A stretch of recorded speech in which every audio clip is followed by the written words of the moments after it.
Okay, so my name is Sheldon, S-H-E-L-D-O-N. Last name is Askew, A-S-K-E-W. I'm a lieutenant with the Austin Police Department, currently assigned to the Police Technology Unit. Okay, so today we're here to introduce Case Service. Case Service is an AI tool or an artificial intelligence tool that we recently stood up through our records management system provider, which is Versaterm. Versaterm's CEO and president is over to my right. He'll make comment here in just a few minutes. So what this tool is going to allow for the Austin Police Department to do is to leverage this technology to better ingest in a more timely fashion reports sent to the Austin Police Department. I want to stress that this technology is strictly for non-emergency type events. And take the opportunity to stress that if anything is in progress, if a suspect is still on scene, or if the individual making the report is under the age of 17, then they need to contact 911 and or 311, whichever is more appropriate. Just to be sure that I'm clear on what types of crime we're going to ingest in this particular system, I'm going to read these off, so bear with me here. Assaults, minor or no injury excluding domestic violence, threats excluding domestic violence, burglaries that do not include fire or arson, theft excluding prescriptions, firearm, explosive, vehicle license plates, and motor vehicles of any kind, lost or missing property excluding narcotics, prescription medication, vehicle plates, and firearms, damaged property or graffiti, fraud, identity theft, illegal use of credit card or debit card, minor non-criminal child custody issues for documentation purposes only, and trespassing, where the suspect is no longer, of course, on scene, and shoplifting reports.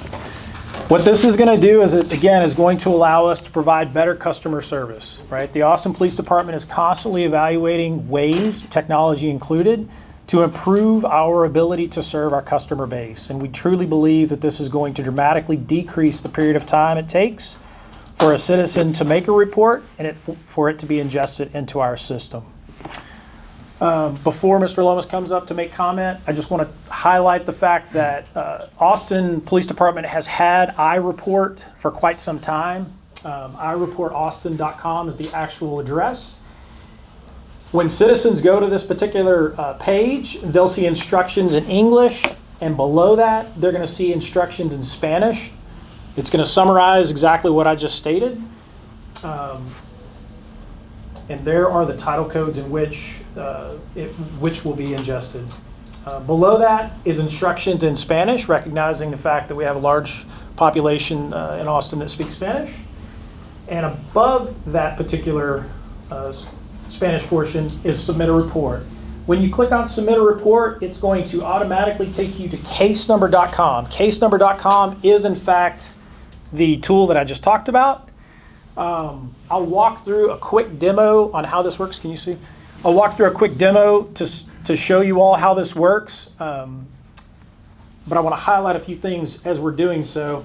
Sissy, if you could please start a new report for me by hitting next. I'm sorry. Yep, go ahead. You can do two ways. You can start a report two different ways. You can either put in a physical address of the location in which the event occurred, or you can drag and drop the red pin to a particular location if you're unaware of the physical address. Once you drop the address, it's going to ask you to create a 4-digit code. And from there, it's going to ask you for a phone number. Now, this is obviously a phone number you can be reached at. From there, it's going to provide you an access code. It's important that the citizens using this particular software record the access code in the event that you want to get back into your report. Say you started a report and then you've stopped. If you want to continue a report or if you want to check the status of a report, you're going to need that access code. Once you acknowledge and close that block, then the report is actually going to start. The artificial intelligence tool is then going to walk you through a series of questions If for some reason you want to choose another language, you speak another language, there is a box to the far right in the upper corner that will allow you to change to another language. There's approximately 30 languages built into the system. And as you can see, now everything is in German on the screen. The city of Austin recognizes, I believe, 7 languages, but we've gone far and above that, obviously, with 30, recognizing, of course, that the citizens might not speak one of those 7 languages. So as you continue through the report, it's going to ask you again a series of questions pertinent to the actual event you're trying to report to the police department. In the past, we've had a script-based system that only asked you 5 or 6 questions, which didn't provide enough information to the police department. This is a much more robust system that allows for us to capture more information and give more information to the detectives that will eventually investigate the case. So it's a much, much better system. So you can go through a couple of those questions if you wouldn't mind.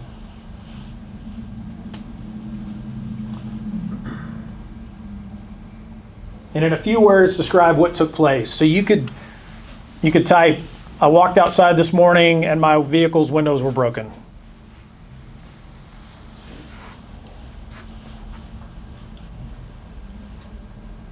All right, so she, in this case, typed in criminal trespass. Based on your information, I see you want to report a criminal trespass or incident of criminal trespass. Is that correct? So it's going to ask you a series of questions confirming it, in fact, the report or the crime, rather, you're trying to report is accurate. And then, of course, walk you through a series of guardrails. A few minutes ago, I mentioned that one of the guardrails, or one of the preventers, if you will, of this particular service is you have to be above the age of 17. So obviously, it's asking you that question there in order to stop you if you are not. Let's go ahead and back out of that. I want to show the other continual report. And then, reload. Yeah. All right. So I mentioned earlier, continual report. So this feature allows citizens to go back into a report that they previously started that they needed to get more information about or something along those lines. It's going to ask you a series of questions: telephone number, the access code that I highlighted earlier, and of course the 4-digit PIN, that you provided at the very beginning of the report. In the event you've lost that information, there's a Find My Information down at the bottom. And we won't walk through that, but that's one of the features with this particular system. And then, of course, report status. What this is going to allow the citizens to do is check the status of their case service report. It will basically tell them whether or not the report has been ingested into the records management system and give them more information about what they've already provided to the police department. As before, telephone number, access code, 4-digit PIN is required. And then, of course, there's the option to find the information in the event you've lost it. So what I'm going to highlight next, the previous 2 pages, ireportaustin.com and of course case number, are going to be public-facing pages that the public would have access to. This particular page only faces the police department, and what this does is this gives the police department the ability to look back and see for a period of time how many reports have been started, how many reports have been submitted, how many reports have been approved. And then from that, it breaks down more information, as you can see there on the screen. I'm going to go ahead and hand it over to Mr. Loomis. Thank you, LT. My name is Warren Loomis. I'm the CEO and president of Versatern Public Safety. Today, I feel very honored and excited to be here today to kick off this great new technology.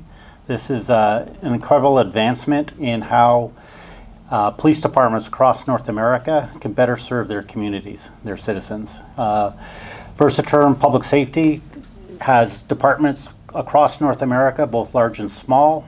This latest module is based on that AI technology to better interact and collect information from the citizen, allowing them to provide more information to the detectives so they can do a much better job and solve their crimes. This is our largest install of this module, case service. So Austin PD is the largest as of today, but we see it quickly growing, and I believe Austin PD is also already getting requests from other agencies across North America and want to understand it better. Providing better service to the citizens in a more efficient manner is what we're all about. And again, I feel extremely honored to be here today and to be able to kick this off. So thank you. We'll answer any questions that you all may have. So was the lag time in the old system getting the reports into the system or freeing up an officer to go out and respond to those calls? So it was a combination of both, but I would say the bigger part of that was getting the reports into the system. Okay. At this point, who's going to be the person or officer looking through this data? I know AI is going to help streamline the process, but I mean, the person, whoever is doing the report, they still want to talk to an officer and know whether or not it's being investigated. How are you guys going to deal with that? Yes, ma'am. So once you enter a case service report, it is going into a queue for review. That initial review will take place through our records department. And once that is approved and pushed into the RMS itself, the records management system, I apologize, then it will be assigned to a detective or an investigative unit. So an investigator will contact the reporting party and follow up with the reporting party at that point. What's the goal for the time it takes from filing a report for an investigator to reach out to the person? As quickly as possible. There's a number of variables that might impede, if you will, the contact. Case service, again, a very, very robust system, allows for us to ingest the information much more quickly. But the problem we've seen is that some reporting parties don't give us all the information we're asking for. Through the system? Correct. And so there are some cases wherein our records unit will reach back out to the reporting party to ask follow-up questions. And so depending on how long it takes the reporting party to answer those questions back, thus completing the report, obviously would impact the time period it would take for the reports to be assigned. Likewise, if a report happens in the middle of the night, right, a supervisor is going to have to review those reports even after they're pushed into the records management system, and thus assigning them to a detective. So it's going to take time for that to occur, but it's probably going to be 1 to 3 days on the high end. For the sake of just clarification, this new system compared to the old iReport, it's basically expediting the process and then additional questions that people have to answer. Is that basically? It is, but I would compare this much more to the officer interaction with the citizen. Again, before, we essentially were using a script that contained 5 to 6 questions. And they were all the same questions, regardless of the circumstances, if you will, of the crime. Now, we had different scripts for different crimes, but the reality of it is nothing really takes the place of the interaction. Now, when you introduce AI, obviously the AI portion converses with the reporting party much more similarly than, say, an interaction between an officer. So it's going to greatly enhance our ability to capture relevant data, but it's also going to decrease the amount of time that it took for the script that I mentioned earlier to work its way through the system into the records management system, where this is on an automated track to do so. There was a time when APD was recommending that any non-emergency basically request or call should go through 311. Does this mean now we're trying to get 311 more back to like, there's a pothole on my street, and then this is for, non-emergency but a little more serious crime? Like, how do people know whether to call 311 or this? So great question, and it's those titles that I highlighted earlier and read off, and it's also the titles that are listed on the iReport website, and they're there, right there, yep. So they're right there. So if a citizen in the city is involved in one of these events, then they're encouraged to use the case service module to do the report. Before 311? Yes, ma'am. Okay. Is there anything different now when someone calls 311 and they get sent to online? Is that still the same process, or is it different now with this? So in the past, if someone called 311 and they were directed to iReport, they're likely to be directed to iReport now. The only difference is, and they probably won't see it unless they've filed previous reports to know what the old system was. Okay. Now iReport is going to direct you to case service instead of the script system that I spoke about earlier. Is the idea with this feature in a way to eliminate that job, taking into account there's vacancies inside of APD, or what's really the whole idea? Like, why are we using AI now? It's all about customer service, and I touched on that earlier. The department is constantly trying to evolve in this space, recognizing that the citizens are busy, recognizing that we have an obligation to support and serve those citizens. And so we just saw this as an opportunity to better serve the citizens of Austin. By no means are we trying to do away with jobs or anything like that. Since October 2021, when we switched over to the 311, you heard from the community there was a lot of frustration from business owners and homeowners. Do you think this process will help smooth everything out? Or I guess what have you been dealing with 311 and hoping this could better that process? So yes, we heard the citizens, we heard the complaints with the delays and the backlogs and things of that nature. And yes, we firmly believe that this process will streamline a citizen reporting something to the police department and it getting to an investigator in a timely fashion. How much is this really going to reduce that lag time if there's still a staffing shortage in the department in general when it comes to people getting out, detectives being able to get out to these non-emergency calls? So the detectives historically haven't gone to the scene of the non-emergency calls, right? They're tasked with investigating those particular cases. The detectives are still responsible for the investigation of those particular crimes. There never was, to my knowledge, a delay of investigation. It was the delay of ingesting the reports within the records management system. This technology closes that loop. So in the last process, once a report did get processed through it, a detective or investigator was able to reach out to the person right away. That wasn't an issue in the past? I'm not sure, I can't speak to the length of time each individual detective took, because obviously detectives work at a different pace. Based on the complexity of their caseload and the crimes they're investigating, it may have taken periods of time longer or even shorter in some cases to reach out to citizens. But again, this particular technology is to bridge or focus on the issue that was our ingesting or inability to ingest those reports into the records management system. Is there anything on this list that gets higher priority when it comes through? All of these titles are non-emergencies, and we have done we've done a lot of research. We've had a lot of meetings with respect to the creation of what we're calling guardrails to prevent people from using this system when it's in fact an emergency. And I'll give you an example. If someone were to try to use this system and they use the term gun, it's going to kick them out of this system and they're going to be pushed to the 911 system or told to call 911. Because we recognize the fact that if a gun's involved, it's likely an emergency that an officer needs to respond to. Likewise, if a suspect is still on scene, we want to be able to go to that scene and we want to be able to make contact with the suspect because we believe firmly that that's the best form of customer service, and we also firmly believe that that's the best chance we have of potentially creating a solid case if there's one to be made. I know there was some confusion in the past that people would report something through 311 and get, I think it's called a service request number, and they thought they were getting the police case number.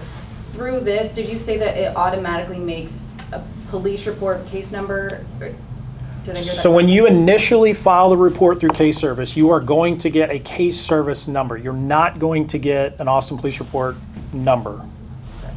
Can you repeat that? Yes. So you're going to get a case service number. It's assigned specifically to the case service system or from the case service system. It's not an Austin Police Report. And the reason being is because earlier I spoke about the fact that we have to quality assure that the data that we need to actually push that case into the system is present. It's there.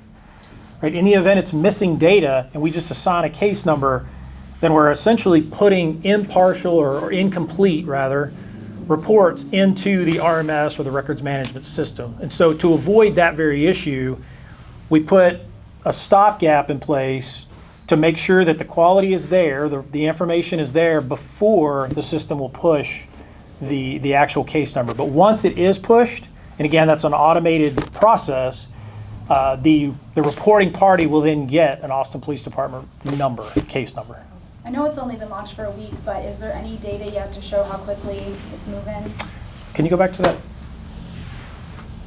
So I can tell you that we redirected iReport to case service at the end of February. We didn't make, it was kind of a soft launch. We didn't make a public announcement about it, but this is actual data from the system.